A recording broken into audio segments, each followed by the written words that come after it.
Oh, Danny boy, the watches are calling from glen to glen and down the retailer showcase. No?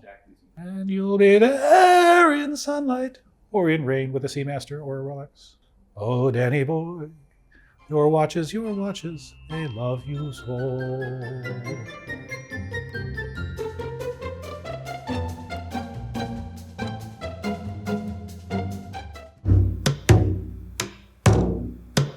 Hey Hodinkee, I love my IWC Pilot's Watch Mark XVI. I'd like to find another watch from another brand with that same feeling, size, and weight. What would you recommend? I would recommend that you look around at other brands for a watch with the same feeling, size, and weight. Yeah. Strong recommendation. If you're talking about same feeling, size, and weight, but you're not looking for another Pilot's watch, I mean, the good news is you have an awful lot of options. The Mark XVI uses a pretty standard size movement. It's a 39 millimeter stainless steel case. You know, if you're looking for a watch that feels the same on your wrist, has the same heft to it, but is not another Pilot's watch, pretty much all you have to do is look for a watch between 38 and 40 millimeters in diameter with a steel case and a mass-produced automatic movement, which is not a bad thing. I don't mean it as a pejorative. And, you know, with your eyes shut, you're going to have a hard time telling it from the Mark XVI on your wrist. There are three brands that I would start with: Seiko, Longines, and Hamilton. All have watches that are pretty much within the same ballpark, and they're not going to duplicate your Mark XVI in terms of a Pilot's watch look or functionality. So start with those, and I mean, you know, the good news is you're spoiled for choice. Hey Hodinkee, on average, how many minutes or seconds does one turn of a rotor in an automatic watch provide? A little bit difficult to answer because it varies somewhat with the watch. I mean, some watches have 48-hour power reserve, some have 168-hour power reserve. Some watches have movements where the rotor only winds in one direction. Some watches have a movement where the rotor winds in both directions. And then it depends also upon how the gearing in the automatic winding train is set up. So you're going to see different kinds of efficiencies from one watch to another. Although one interesting thing is that if you look at the percentage of the total power reserve of the watch, that a certain number of turns of the rotor wind into the movement, it seems to be remarkably consistent, or at least consistent-ish, sort of across the board. One thing you can do is you can Google either the name of the watch or the movement that's in it, and to that you can add turns per day, and what you'll get is the number of turns that you should set an automatic winding box to if you're going to put that watch on a winder. You know, it's funny, the Sellita SW200, the recommendation is 650 to 800 turns. And for the IWC 5011, which has 168 power reserve, that's 7 days, it's 800 turns. So the percentage per day for 650 to 800 turns seems to be in pretty much the same ballpark. Hey Hodinkee, how do you pronounce rehaut?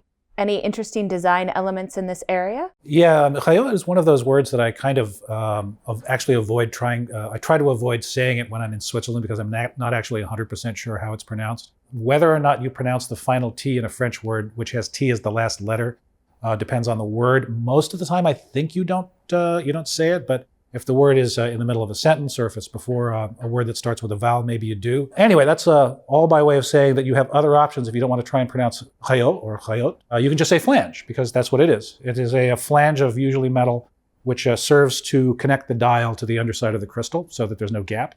And it can be very plain. It can be decorative. It can be colored. It can be anodized in order to match or complement the color of the dial. It's where Rolex puts Rolex in their current production watches. And you can even have a movable halo, in which case it's more typically referred to as a rotating inner bezel. And you find this as a feature on some dive watches. So, you know, the sky's the limit. There are watchmakers who make a lot of effort to integrate it specifically into the watch design. And there are lots of other watchmakers, watch brands and watches where the function of the flange is functional. 1, 2, 3, flange! Hey Hodinkee, what was the last watch that really surprised you? Surprised, like really surprised? There's not a lot of huge surprises if you're a watch writer, honestly, because pretty much everything ticks unless you're writing about quartz, in which case everything ticks but once per second. And watch design is kind of an incremental thing. And this is partly because it's an inherently incremental industry, and it's also because I think watch collectors are a little conservative. They don't like anything that represents too much of a change with previous practices or with the past. You know, they kind of want watch brands to stay in their lane. Every once in a while, you get something that kind of makes yourself say, well, I didn't see that coming. Like the 50th anniversary of the Daytona.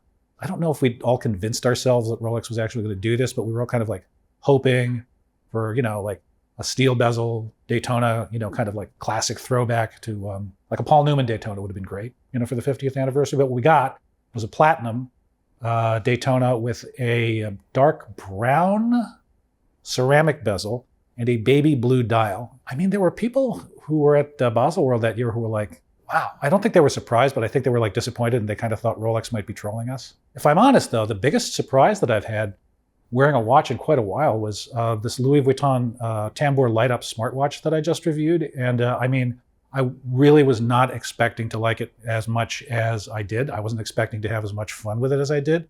So the watch surprised me because I've never seen anybody even try to do something like that with a smartwatch before. Just make it like sheer, you know, like over-the-top light show fun to wear. And I kind of surprised myself because I really, really had a great time wearing it. And I think that, you know, at least some people who read the review that I wrote, they were like, oh, this guy's just like trolling us. He doesn't really like it. But like, I really, really liked it. I mean, it was, what's the word I'm reaching for here? Fun.